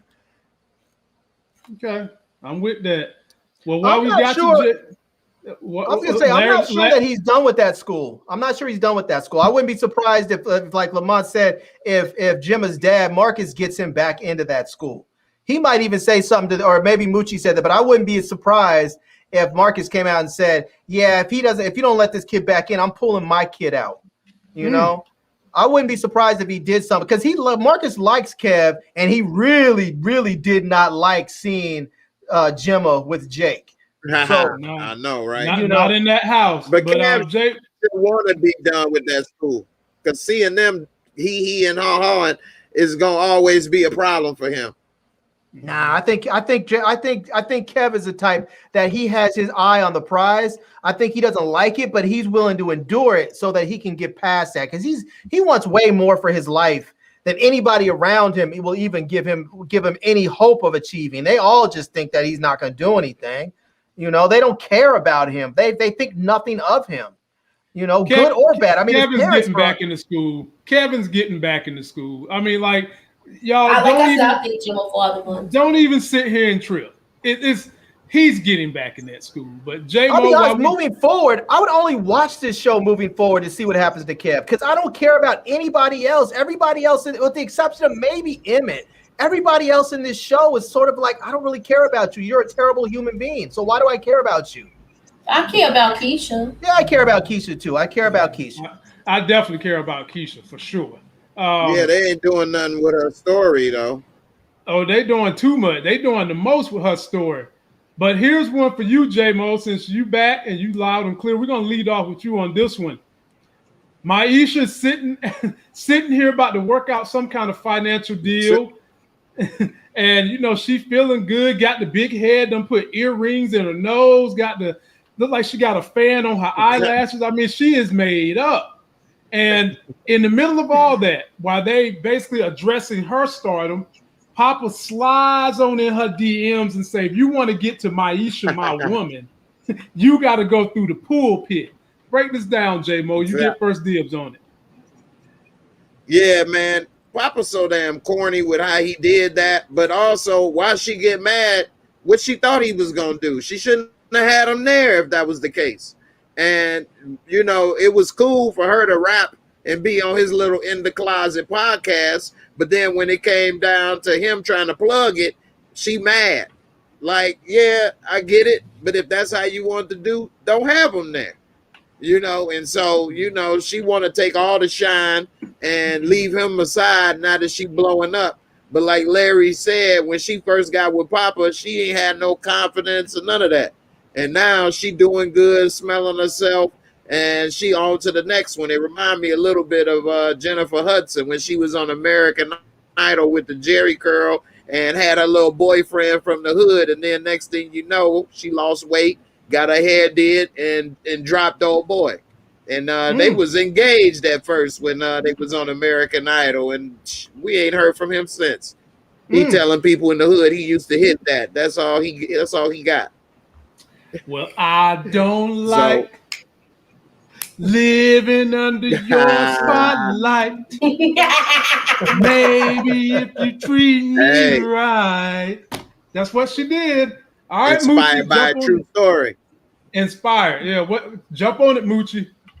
With this, he was kind of foul for doing it, but that's when the whole jealousy thing creeped out when they was talking about her getting a record deal. And where else can we hear you? I was surprised the mother showed up to the interview. Why were you surprised the mama gonna show up? This is because she don't be like, we don't hardly see her. She always working. Yeah, but when you have an opportunity, 2, 3, 4 jobs when she had to stop school and stuff. Remember Kevin was bringing homework to her. I remember that, but when your daughter has an opportunity to blow up, your job go out the window. I mean, you kidding me? Your job go right the hell out the window when your daughter has an opportunity to be the next Black Lizzo. Larry, jump on in there. Yeah, I feel like, you know, I'm gonna agree with Jay on this one. It just seems wrong. It's like she's up there rapping on his podcast. She's only out there. Let's not forget, these people that brought her in here only heard her music, only heard her rapping because Papa put her on. Papa said, "Get ahead, get on my podcast, rap, and let me put you out there to the world." They only know of her because of this, and now, before she's even signed any contract, before she's done anything, she's already got a big ass head and talking about, "Oh yeah, you're living in my shadow." And I'm thinking to myself, wow, really? That's how things go? I'm like, dude, just put you out there, and you guys are supposed to be blowing together. So when he says, "Hey, yeah, if you want to hear more of her music, come to Papa's Pulpit," there's no reason why she shouldn't have he shouldn't even have had to have said that. She should have said that. She should have said, "Go to Papa's Pulpit." And from Papa's Pulpit, there could have been an entire Myisha page where there's nothing but her music and links to her podcast and her Spotify page or her SoundCloud. It could have been a whole thing on his thing. So as soon as they come to Papa's Pulpit, they then get redirected to all her stuff, and they both could have gotten the shine that they have. But she was all about, "I just want to shine on my own. How come I just can't have my own thing for once?" Because you guys are in this together. When you're in this something together, then you do it together. Papa didn't say, "This is my podcast, you don't get to be on it. No, I don't want you rapping on my podcast. This is my podcast." No, he was free and unselfish with it. And now you want to be selfish with it. It's frustrating when I see this stuff because this is how young people watch these shows, and they take their social cues from these things. And it's like, this is what they're showing people, is that you should be selfish and it's okay to be selfish. And this is how the dudes watch this shit and they get on some old fuck a bitch shit. See, that's why I'm not going to get played like that. Fuck them hoes. I ain't getting played like that. I ain't let no bitch come on my show and rap on my show. Fuck that. It's my podcast. You know? That's how people get on that type of shit. Yeah, they creep into people's subconscious. Yeah, I do feel like, I mean, I don't think Papa should have intervened the way he did, but I'm with you, Larry. He should not have had to intervene, is how I feel. Jump on in there, Nita. Right. Yeah, I was just wondering, I thought that she offered and he accepted. Am I not right about that? Offer what? About the first time, because I guess his guest fell through, and she said that I could, do this for you because he didn't have no other talking points, so he didn't know what to do. I thought she just offered and he accepted. Okay. Does it matter? That's just one point. So, I don't know. Would it matter? Right. So what? If she was a replacement guest, if she was a replacement guest or a planned guest, it doesn't matter. She was still a guest on his podcast. He could have just been like, nah, I want to go ahead and keep everything separate. I want to keep our business and our personal separate, and left it and just been like, nah, I'm cool on that. But he didn't. He was like, yeah, cool. I would love for you to shine. And he said something to that effect. He was basically like, I want you to blow. I want you to be successful. And that's why sometimes dudes get on this stuff, not just dudes, women too, they get on this stuff where they see somebody in their life starting to elevate, start to rise and start to blow up. And they try and hold them back because they're afraid if they blow up, this person's not going to want to be with me anymore. And sometimes that's because the person that you're with, they have low self-esteem and they think that you're all that they could get. Like you're thinking of this person like, oh, I love this person. I want us to grow together. They're thinking like, oh, you ain't shit, but this is all that I can get because I ain't shit either. As soon as they start to grow, then they want to leave you behind because they think you ain't shit. And that's why you have to be careful about who you're with. Then also too, Larry, it's one of them sayings that people say, people want to see you do good, but not better than them. Right. I was gonna say that. Yeah. Mm-hmm.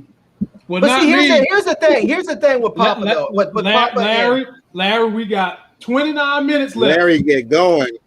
29 minutes. Can I say this? I'll take less than 30 seconds. Save it for the after to the next show. Save it for the after party. Hold on. I'll take less than 30 seconds with it. Is that Myisha may make music, she may blow up and fall off, but Papa with his podcast will continue to grow because podcasts will bring new people in and grow. It's just like any other TV show. You can have a record label that may have an artist that blows up and falls off, but then they just find a new artist. And that's what he'll do with his podcast. She may blow up on his podcast and she may blow up and then fall off. He'll just find a new artist and someone new. And he may become the podcast that breaks new rappers. Okay. All right. Well, Larry, we're leading off with you, so you can keep your headphones on. Dre is the counselor to this crew right here, and you got this person living in the house, which is creating an issue in this whole situation. I would just go ahead and say this because my minor is psych, and I've been to counseling. My mentor and one of my best friends to this day was my college psychology teacher. So I've been around this field. I've been around it. I know how you're supposed to present things. I was screeching watching the way Dre was allowing this whole scenario to carry on. But I'm going to give it to you, Larry. Go ahead and give me your feelings on how you thought about this situation. Yeah, I have to say that I've been to counseling before with family. And I will say that there was a time when I went in there with counseling and we got into it a little bit. And the counselor really just didn't do anything to sort of tamper down the situation. And I was like, I'm never going back to that counselor. That counselor is a terrible ass counselor. Like we should have never left the counseling session feeling like we did. I was like, if I wanted to feel worse about us, we could have stayed at home and gotten into an argument. I could have called up one of my boys, or you could have called up one of your girlfriends, and they could have both got up there and yah-yahed in our ears, and then we could have just yelled at each other and felt bad. We didn't need to go pay to feel worse about each other. She was horrible. She's a horrible counselor, but I don't expect nothing less because she's a horrible parent. I mean, she should have stopped them in their tracks and said, "Wait a minute, stop." And people have done this. I mean, people do this. They will just simply say, "How about this? Why don't you go wait outside for a few minutes so I can speak to these two alone?" And then bring the other person in and say, "Why don't you wait outside so I can speak to these two alone?" And then you bring them all back in before so you can talk to everybody together before they leave. But you need to diffuse that situation because they were in a full-on shouting match. Mm-hmm. And then she just let the girl walk out. She let the little girl walk out. You don't let that child walk out on her own. I mean, this was terrible. I was like, if this is the way she's doing, where did she go to school? Where'd she get her degree from? from online. What she not even online because you can get a good degree online now. I don't know where she got her. Must have bought it from the back of a magazine or something. She went to Trump University. Trump University. Trump University. You know what? Boy. All right, jump on in there, Nita. Right now. Terrible. Why was it horrible? It wasn't good. And I don't even blame the little girl for walking out. Her parents were straight assholes. Right. And she probably heard it all before. She didn't need to sit there. And this is a crazy thing. This woman was playing. This dude's up there working. He's up there working, bringing money home, and he's upset saying, I don't want my wife online showing her ass to the whole world. And she's saying, well, why aren't you making money? The dude's like, I am making money. I'm supporting us. I'm paying for our house and everything else. And she's still showing her ass online. I'm like, this dude's being a provider, and you're talking about you need more? No, what you are is just a hoe. You want to show your ass online to go buy some other unnecessary shit. I was like, you want to buy unnecessary shit? Go back to college and get a job instead of just showing your ass online when your dude is like, I don't want my wife out there working as a damn sex worker. I think a husband has the right to say, I fully expect my wife as a wife has the right to say, I don't want my. Can you finish, Nita? I'm good. Go ahead. J-Mo, jump on in there. I mean, how the hell Dre got them as a customer? Like, how did that happen? Dre worked for what you call She's it? at Tracy. She's at Tracy's spot. How Tracy know to hire Dre? When we gonna see Dre interact with them? She just all of a sudden pop up working for Tracy? Like, it don't make no sense. I never saw Dre. Remember she came in there with Kevin and she went straight to the back. I guess That's the day though. That's the same day though. Yeah, but that's the same day she came in with Kevin. So, but how she get hired? When she ever talked to Tracy before? We ain't never seen her interact with Tracy before. This is where you go with the writing stuff. They with the lack of communication. Exactly. And that's my point. They make Chicago look like a small town. Everybody go to the same restaurant, got the same counselor, know the same people. Like, it's not that small. It's so many people. It's the third largest city in the U.S. Like, they wouldn't be having her as the only counselor that they could find. Like, what's her credentials? And she sucked. And then she talking about could you work on answering your phone? Okay, well, we made progress. He gonna work on answering his phone, y'all. Like, get your ass out of here. That damn office had no type of plaque, diploma, nothing, no credentials. She's sitting there looking totally unprofessional, dressed down in jeans and stuff, just like them. Like, it just looked pathetic. I could see why they wasn't engaged and looking at her as somebody that knew what they was talking about. They both looking each other in different directions. Like, man, what the hell she know? She can't even handle her own relationships. I want to say this in her defense. Somebody else in their relationship. I want to offer this in her defense on one level. Yeah, I ain't said nothing in a while, so you know I just want to offer this to Dre's defense on one level. You cannot turn a hoe into a housewife, and this brother needs to probably recognize that. That chick who's up there showing her ass online to make money, and he's providing. The dude works and he's providing, and she still wants to sit up there and show her ass online, and he's upset about it. There's some. But that don't mean she a hoe. Okay. She could be an exhibitionist. She could be doing other stuff. A hoe mean you actually had to have sex with somebody, man. Come on. I just feel like we don't know what she could be doing. She could be a topless dancer like Josephine Baker up in this piece, shaking them little tickle bitties for everybody, and they dropping tip drills. She might be making more money. No one's just online selling shaking titties. Why not? Where you been with the pandemic? You know, just for really. What you mean? They got all kinds of people stuff. are doing all kinds of stuff online. They're not just up there. We're not just up there with pasties. People are not just up there with pasties dancing around with a fruit bucket on their head. No, people are doing the nasty stuff online. No, and I don't think there's anything wrong with dude not wanting his wife to do that. I'm not saying that's not wrong. You don't know about this. The counselor they got.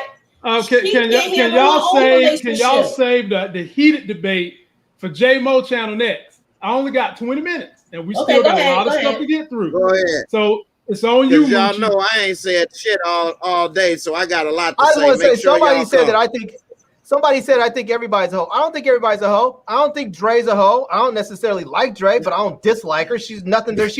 I'm indifferent to her. Keisha's not a hoe. You know, I don't Everybody think she's a else. Next question, Larry, Lamont. So I'm just saying, I don't think everybody on the show's a hoe. No. Well, I don't think everybody's a hoe. Okay, That's so go ahead, 2 Moochie. out of Do 10. you got anything to say about this situation with these? Nah, I'm pretty much done. I feel like it's the person. She got her own problems where you can't help nobody right now. No, she can't. Your house is not in order. Well, So I feel like you got the wrong person for this job. Your house is not in order. You're lying to your wife. Who are you to give advice? That's a good point. That's all I'm saying. Exactly. That's all I'm saying. And if she did give advice, if she gave some of her own professional knowledge to her family, they might be in a better situation, but she's not. Nope. She won't even take her own professional advice. She's not even being honest with her own wife about something that it was unnecessary to lie that she was telling. And you know what's funny? And you know what's funny? When they were talking about the woman in the counseling session was saying he doesn't answer my text. So as soon as he walks in, and she says, well, "Could you be better about answering your text?" And I was thinking, bitch, that's the same shit you're going through. You weren't answering your damn text, and now you're lying when you respond. I was like, come on. Exactly. Well, speaking of which, Moochie, we're starting with you. She gets a text right here. She gets a text. She don't answer it. And guess who's sitting out in the car looking at everything? She got the phone call and then she silenced it and put it in her back pocket. She didn't even look at the phone. She knew it was Nina. Like, all right, let me just shut this up and handle Jada right quick. Mm-hmm. Jump on in there, Larry, if you got anything else you want to say about Dre. I feel like Dre knows exactly who Nina is, and she knows that Nina has the amount of emotional maturity as Jake, and she needed to handle that situation different, but she didn't. And now she's got Nina up there feeling all kinds of way, and Nina's too dumb and immature to handle this situation properly. Like, she should have just said, you know what? Instead of going to a bar and getting drunk, she should have just drove by and honked the horn and said, "Hey, what are you guys doing up here?" Okay. And then they would have been forced to say something. Thank you. I don't know why she didn't just get out the car, walk across the street, and be like, "What's up?" Because I don't know no black woman that think they person cheating that would have seen somebody sitting outside hugging that wouldn't have got out and said, "What's up?" You know? Instead, what's up? But instead, she wants to take her ass to the bar and go have drinks and then go get it in with the brat. I mean, come on. Is that what everybody's answer is? Is that what they tell us the answer is nowadays? You think that someone's cheating on you, so your thing is, okay, let me go get some revenge? And no, that's not how relationships are supposed to work. To the bar, and she was worried about the brat licking on that cat. See, when I see that, I think to myself, you already wanted to cheat. You were just looking for an excuse. Yep, I'm with that. Tap that ass. Yep. Jump on in there, Nita. It's your turn. You can talk about it. You can talk about the brat. And the only thing is they gave the brat the red light special and played Anita Baker. Because you had got somebody else to sing. I would prefer them to play Rick James. But did you notice before they did that when Nina saw them out there at the porch, did you notice that cheesy ass like Dallas Dynasty 90s sort of drama series music? And they panned over and they played that cheesy music and then they faded to black. I was like, who directed this shit? They did. I was like, this shit is horrible. It is so out of place. I didn't like the show a lot of times before, but this episode was so out of place with the rest of the series. I was like, this shit is garbage. Right. Go ahead, Nita. Nita, not Nina, Nita. No, I said the same exact thing. I said, girl, if you'll get that hell out that car and be like, hello, like somebody gonna give me some answers. I was like, what in the world are we doing? What are we thinking? That's why I said this episode was really, really garbage to me. I was just like, what the hell is going on? Logically thinking, like, yes, you have all the drunk stuff. I ain't switched to it. You got all of the breadcrumbs leading you to believe that Dre is cheating. Yes, you do have that. We're not going to take that from you. That's what it is. But at the same time, girl, you got to think. Like, we not in high school no more. What are you doing, girl? Like, no, she handled that absolutely wrong. And I guess the way Larry, she was waiting for a reason to cheat. Maybe that's the correct thing. I don't know maybe she was already drunk, girl. I don't know, but it was a mess. And then Brad, oh my God, that was just oh damn it! It's J-Mo. Okay, J-Mo, there you go. So my son said the Wi-Fi was working, so I tried to switch back, and it ain't. You see what happened? So I'm back to the phone. Okay. All right. Well, so you, J-Mo, and when she gets back home from the Brat Smash session, Dre comes clean finally, which she should have done from day one, and Nina trying to run in there and get that shower to get that brat stank off her. You know what? So talk about it. Y'all think I missed that to get part, that brat off that Badussy. Nina's not going to ask her to join her in the shower this time. Hell no. Try to get a little squashy up in there. It's just funny. Like I was saying yesterday on the show with one of my people, it's easier for Nina to open her legs than to open her mouth and ask her what the hell was going on with her and Jada. And she's so quick to cheat, like you say. That's that they make it seem like that's easier to do than communicate in this show. Is to lie and to cheat. That's easier than actually communicate. You know, and that's just real pathetic. It give a bad example to people subconsciously that's watching it and don't realize it. That's why so many people ghost people today or lie or say stuff behind people back, because they don't know how to communicate. Especially you put that with everybody that's keyboard gangsters or everybody that only know how to text people. Then, you know, when it comes time to actually show their face or to talk or say something to somebody face to face, they don't know what the hell to say or do. And that's what happens. And, you know, it's just real sad, bad writing, bad example, and unfortunate, you know. And now Nina got to look stupid with knowing that she cheated. And what? She done gave her home number to the brat, so the brat going to be calling, trying to get some more of that, you know, Cole Medina. And we'll see what happens. And then she's going to sit up there and feel like, oh, I need to tap that ass. And now she's gonna feel like, oh, I need to be honest and tell her. No, that shit is not being honest so that you tell someone. You don't do that for them. You're doing that for yourself because that guilt is eating you alive. You need to swallow that guilt and not blow up their life because you made a dumbass decision. It's not like you need to worry about coming home pregnant. You know, I feel like instead of her focusing on Kevin and Keisha and her marriage, she was more focused on the brat licking that cat. And that's what I say.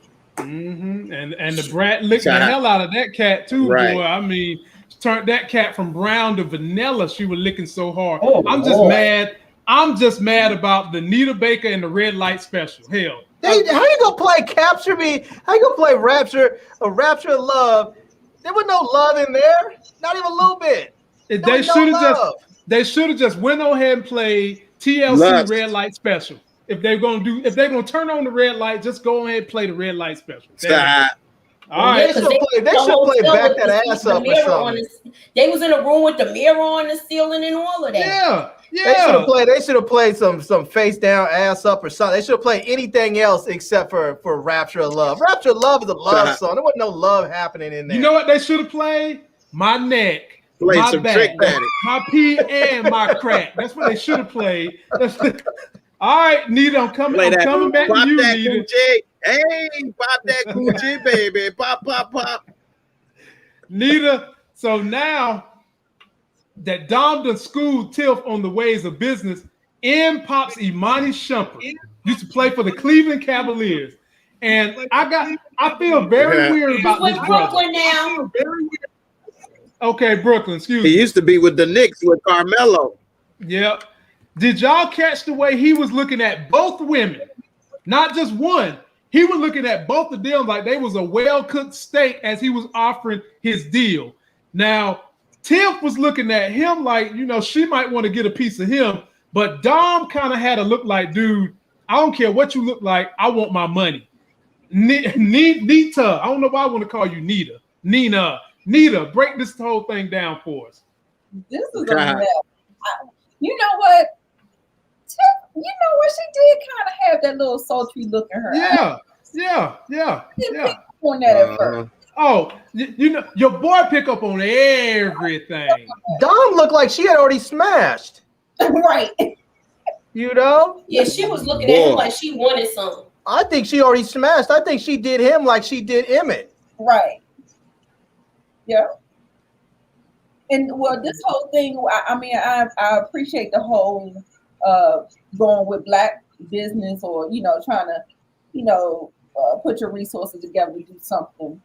I can appreciate that, because like the Dom said earlier in the episode about the white lady, you know how white people in their contracts and stuff, and she said, if they trying to pay you this, you're probably worth double or triple that. You know what I'm saying? Because we don't know our values, and they'll come in and swoop you up like that. So, you know, Dom seemed to have a little bit of business sense about her, but I don't know how she's gonna handle this. But she didn't like what he was talking about. But yeah, she probably already smashed the home.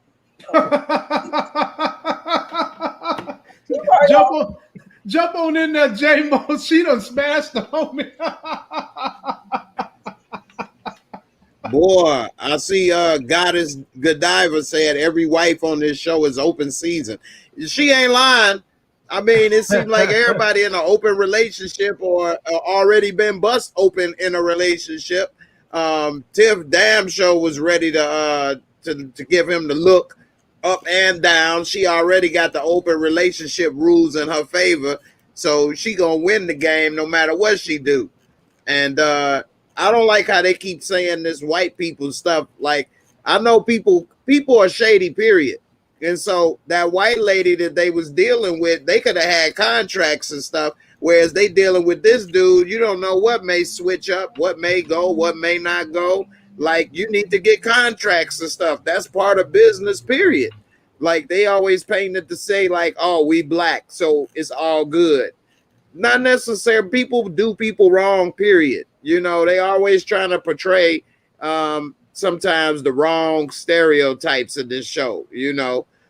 Just like, yeah, up in Myisha big, but why they always got to meet at a restaurant or over lunch? Like, damn. Everywhere they go, they got to damn near have a meal. I'm surprised it wasn't no hors d'oeuvres at her little photo shoot. Like, it's just a lot of stereotypical BS going on in here and shit. Like, you know, everybody that's white ain't bad. Everybody that's Black ain't good or bad. Like, they not being realistic. You know what I mean? We could, and they, you know, Dom was asking good questions, and you know, Tiff want to take her outside talking about some, let me talk to you. About what? Like, you about to check me about asking about the business side of what's going on. Like, she know. Talking about don't mess up the bag. The bag gonna be empty messing around with your ass. It'll be a hole in the bag. It ain't gonna be in a whole shit. You thought you put some groceries in it. That shit gonna fall out like Papa Cake last season. All on the ground. Like, man, she don't know what she doing. Tiff damn sure don't know what she doing. She go to sell weed with all her supplies with her ass and her money. And so it's amazing she ain't got robbed yet. Little girl walk around with no gun, no security. Like, I'm gonna tell you, bring me a dime, and you gonna bring me $1,000 worth of shit just to pull out $10 worth. Like, she don't know what she doing. All right, Mooch, jump on in there. I feel like with this whole scene, why would it be any different if Dom get it in with him? She got it in with Emmett when they first started business. Mm-hmm. He looked like he was checking both of them out to me. Yeah, he was definitely checking. He was checking both of them out to me. Like, could we all get together? Is this going to be the setup for a threesome? Look, I said they might end up getting it in, those two girls. Hey, they going to the sex Everybody party in the next week. threesome on the show. They going to the sex I party said next that week. from the beginning of the season. Check my trailer. They going You to the sure sex did. party next week. All right, we to the Yep. last two subjects, then You I'm out of skipped here. me. Oh, you ain't talk about them yet? I thought I started with you. Nah, I just want to say, I don't trust that dude. Anytime some dude's up there like, yeah, you know, the way he had his hands going, it's just like, it just looked all extra creepy, like he was just thinking about some terribleness he was about to do in his mind or something. It was like that hand motion's like the equivalent of somebody saying what had happened was, that's what he was saying with his hands. It was just, I was like, this dude is just, he's a creep. But he's probably a creep because Dom probably had slept with him, so he rolled up in there thinking like, oh yeah, I already smashed one. The other one's looking like a tasty snack too. I'm gonna smash both of them, and maybe like Moochie would say, I'll get all three of them together, or get all both of them together, have a nice little threesome. But I think that was a part of the reason why Dom was asking all those questions in the very beginning when the white lady came, because she had already smashed that dude and was working on a deal with him, and didn't tell Tip about it. Well, and so when the dude came in, that's why Dom was so receptive to it, because she was like, yeah, I already know what's up and I already smashed. Let's be real. The white lady in that, that's a nationwide company. So they may have came in and said, we're going to give you a certain percentage. It may have been lower than what that guy was offering, but who cares? If that lower percentage is going to get you more money, who cares? If someone's going to give you 20% of $100 million versus 50% of $5 million, who cares? You know, you're still getting more money. So, Right. You know. Right. Well, if Larry was last, then I guess that means I'm starting with Moochie now. Moochie, we knew this was coming. Trig and his boo rolled up here to get Duda because Duda needed them to get him for privacy. And they done said, Duda, look, if you want us to keep this thing the way it is, you're going to have to pay. Break it down, Mooch. She said help don't come for free. She sure did say that. She was like, help don't come for free. He was like, I can't trust anyone. He don't know who to trust right now because he keep remembering what Ross was saying about him getting shot. So he feels like in the back of his mind, she may have been behind it too. Even though he actually saw the shooter, he still thinks she, but I said this before, she's an opportunist. Dom is an opportunist. She's gonna these two, he needs them, but he's gonna have to help them shut that trap house down. And that's what they want. Jump on in there, Larry. You know, it's interesting, this episode with Imani. Normally they keep Imani looking like extra feminine and they show her looking very much ladylike. This episode, they kept showing her with like these like plunging necklines and stuff where you could like see her pec muscles, and she didn't look like the normal feminine self. You could see her chest like she was cut like Trig, you know? And I was like, it's like a different like look than they've always. Yeah. She was more muscular than Trig, if you want to keep it real. I mean, maybe so, but normally they didn't do that. Normally they always had her like something like this where she's got, you know, more of stuff covered up and she looks more like a lady. And then that just to me, I don't know who planned that, but that was something was up. I feel like that was not unintentional. But anyways, this thing was very interesting because when she did come out, she said, yeah, loyalty's not free anymore. You know, she wasn't saying we're not going to be loyal to anymore. It was just sort of like, yeah, we know what's up with you. We know what to expect, and it's not, you got to pay us, you know? And I kind of get that because it wasn't like Duda did them right, you know? I mean, he could have done a lot of things for them with the power that he has, and he hasn't really done that. And so, you know, it's kind of like, yeah, we'll have your back. We'll do the dirt you need done since you need to keep your hands clean, but you're gonna have to pay for it. Okay. So, Nita, jump on in there. Well, I mean, I don't think it was CJ.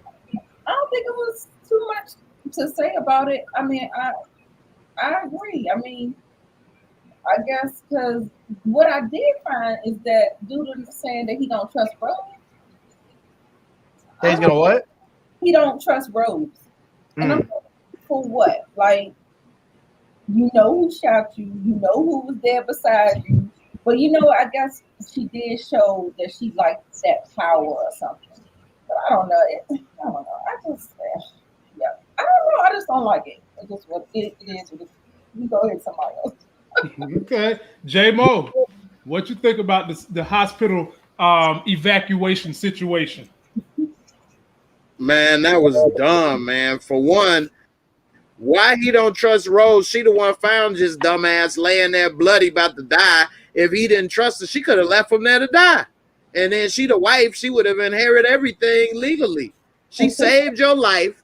Your dumbass then told her that you killed Brandon, and that you told her that the shooter was Brandon. And she handling business for you. You should have realized that's a real woman right there in your corner, and you should have been like thankful and supportive and like, you know, changing your ways. But instead, he talking about I don't trust her. So you gonna trust Trig and Imani? They don't like your ass. They never liked your ass. You had to pay them and basically hold them in your pocket with your thumb on his neck. You don't work with me. You work for me. And always up here in their face and saying this and that. Now you trust them overall. What? She lived with you. But you about to roll out with them. Also, her fortunes are tied to you. And her fortunes are tied to you. She cheated on him with the secretary years ago. So he's going to have trust issues with that woman. Right, but beyond all that, her fortunes are tied to him. If he goes down, she has nothing. If he dies, she doesn't have anything. She may get the little bit of money, but she doesn't have the power that she desires.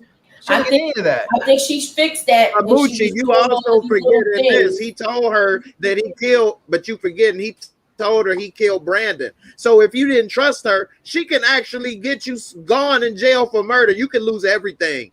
She knows too much now, but you don't trust her. You never, that's rule number one. You never admit to a murder. And if you do, that's going to definitely be somebody you trust. You, especially if you're the mayor, he got way too much to lose. You actually admitted to a murder to her. And now you don't trust it. Like, you don't admit that you murdered somebody if you don't trust that person. I agree, and but this is where the writers messed up again. Because who's going to shoot a mayor and they don't got people looking for him? All right, Mooch, you get last word on this, then we out of here. With this? Yeah, you get last word. Like I said, who's going to shoot a mayor and they not looking for the person? They didn't even show her again. They parachuted her in, had her shoot her, and then she was out. They didn't even show her again. Yeah, this was just crazy to me, this whole thing. I got a lot to say about that. Do y'all even think that she's gonna come back? Once she find out he alive, she might, or who knows? I doubt it because she knows that he's seen her. Yeah. All right. If she come back again, his security sucks. If she come back again and be able to get close to him like that again, his security sucks. Okay. I mean, it's just crazy. She looked like Kima from The Wire versus her character in this show. I mean, they had her looking like some sort of just comic book villain with the black leather and the gloves. And like, this is some random chick who used to smoke too many cigarettes and drink a lot with her boyfriend. And then they couldn't deal with the emotion of living there, so they sold the house and moved away. And now all of a sudden we're supposed to believe that. Very bitter when she left. Yeah. Now we're supposed to believe that she want to shoot him, but don't shoot Ronnie. She should have shot Ronnie because she know Ronnie shot her kid. She didn't. How the hell she know Duda did this? But you let Ronnie walk around free. You couldn't shoot him. CJ32 Pool 2 says she's the Black Loki in this timeline. Okay. Fine. We'll end on that note, ladies and gentlemen.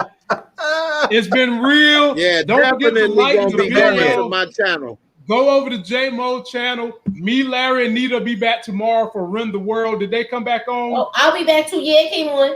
Okay. And Moochie and Larry are going to talk to you guys a little bit tomorrow about the Mary J. Blige special that I missed because I don't be having time. Oh, I might have to watch it. I haven't watched it yet. I watched that Fear of a Black Quarterback, though. That was dope. Ain't it good, bro? Ain't it good? Yeah. We need to review that. That's what we need to review. But anyway, go to J Moore channel. What was like the video? Black Quarterback on? Vice. Vice. We might have to get together and review that on Friday. Anyway, I'll see y'all tomorrow. Peace out.